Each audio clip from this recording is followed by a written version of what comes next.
নোয়াখালী জেলা সম্পর্কে আমরা সবাই জানি, কিন্তু নোয়াখালীর এই অপরূপ সৌন্দর্যময় জায়গাটা সম্পর্কে আমরা কতটুকু জানি। চলেন আজকে আমরা জানব সৌন্দর্যময় চেয়ারম্যান ঘাট সম্পর্কে। এখানে আছে নদীর তাজা তাজা ইলিশ, মেঘনা নদীর উত্তাল ঢেউ এবং নীরবতার দৃশ্য। এখানে আসলে আপনি প্রকৃতির মায়ায় পড়ে যাবেন, হারিয়ে ফেলবেন নিজেকে প্রকৃতির মাঝে। কেননা এই প্রকৃতিটা সেজেছেই মানুষের চোখ জুড়ানোর জন্য। নদীতে ভেসে চলা অসংখ্য ছোট ছোট নৌকা, মাঝে মাঝে স্পিড বোটের আনাগোনা এবং নদীর পাশেই সবুজ ধান ক্ষেত, আর এখানকার মানুষের সরল সহজ চাউনি, হাসি মাখা মুখখানা দেখলে আপনি হয়ে পড়তে পারেন আবেগ উৎফুল্ল।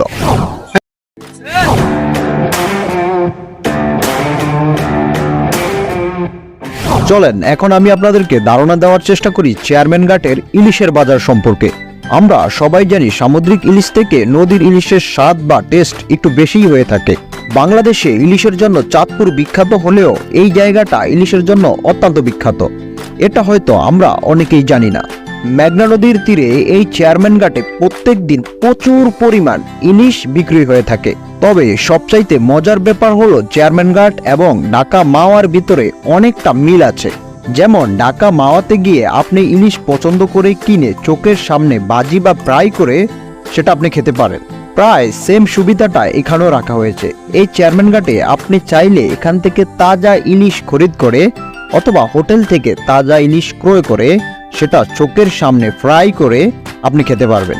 সেই সুবিধাটা এখানেও রাখা হয়েছে, যেটা আমার কাছে অত্যন্ত সুপার বলে মনে হয়েছে।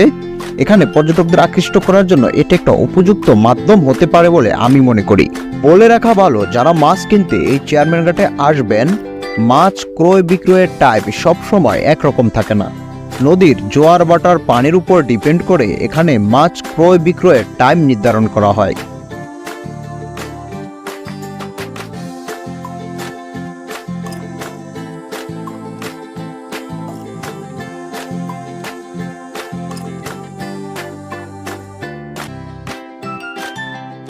নোয়াখালীর এই চেয়ারম্যান ঘাটে আসার গাইডলাইন হলো নোয়াখালী জেলা সদর মাইজদি হতে সোনাপুর বাস স্ট্যান্ডে যেতে হবে আপনাকে। সোনাপুর থেকে চেয়ারম্যান ঘাট যাওয়ার জন্য আপনাকে সিএনজি বা অটো চালিত রিক্সা নিতে হবে। পুরো একটা সিএনজি রিজার্ভ করলে খরচ হতে পারে আপনার 450 থেকে 500 টাকার মতো। তবে লোকালে গেলে সেটা আরো কম হতে পারে। ভ্রমণ প্রিয়সী মানুষের মোটামুটি আনাগোনা আছে এই চেয়ারম্যান ঘাটে। চেয়ারম্যান ঘাট থেকে শুধুমাত্র নদীপথে হাতিয়া নিজমদ্বীপ যাওয়া যায়। চেয়ারম্যান ঘাট থেকে হাতিয়ার দূরত্ব প্রায় 20 কিলোমিটার। চেয়ারম্যান ঘাট থেকে হাতিয়া যাওয়ার একমাত্র মাধ্যমই হলো সি ট্রাক বা স্টিমার লঞ্চ যেটাই বলেন। তবে স্পিড বোট দিয়েও এখান থেকে হাতিয়া যাওয়া যায়। আমি মূলত হাতিয়া যাওয়ার উদ্দেশ্যে লক্ষ্মীপুর থেকে এই চেয়ারম্যান ঘাটে এসেছি, কিন্তু সময় স্বল্পতার কারণে আমার আর হাতিয়া যাওয়া হলো না। যারা হাতিয়া নিজমদ্বীপ এবং চেয়ারম্যান ঘাট একসাথে ভ্রমণ করতে চান তারা খুব সকাল সকাল চেয়ারম্যান ঘাটে চলে আসতে পারেন, না হলে টাইম কভার করতে আপনাকে অনেক বেশি সমস্যা পড়তে হতে পারে। যদি হাতিয়া যাওয়ার উদ্দেশ্যে আমি এই চেয়ারম্যান ঘাটে না আসতাম তাহলে আমি কখনোই জানতে পারতাম না নোয়াখালীর এই চেয়ারম্যান ঘাটটা আসলেই কতটা সুন্দর।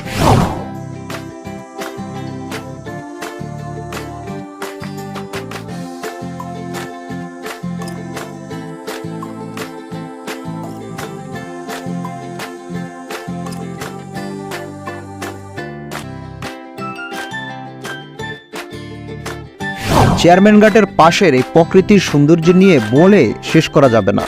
আমি জানি না আপনারা এই ভিডিও দেখে কতটুকু ফিল করতে পারতেছেন বা বুঝতে পারতেছেন।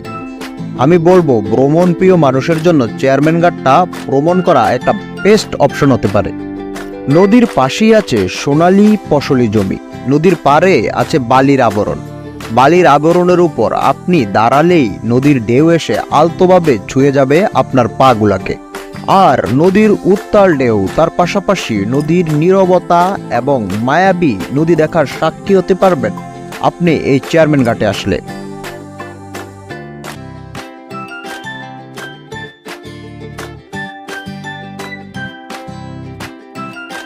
হে গাইস, যারা আমাদের জাফলং এর ভিডিওটা দেখেন নাই তারা আমাদের জাফলং এর ভিডিওটা দেখে আসতে পারেন, কারণ জাফলং এর ভিডিওটা হয়েছিল বেশ সুপার ডুপার।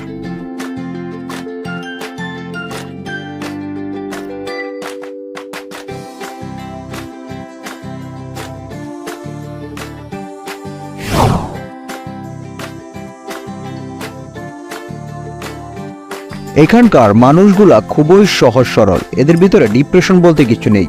এখানকার মানুষগুলার সহজ সরল চাউনি, হাসি, কথাবার্তা, আনন্দ উল্লাস দেখলে আপনার মনে হবে এখানকার মানুষ সুখ আর আনন্দ ছাড়া কিছুই বোঝে না।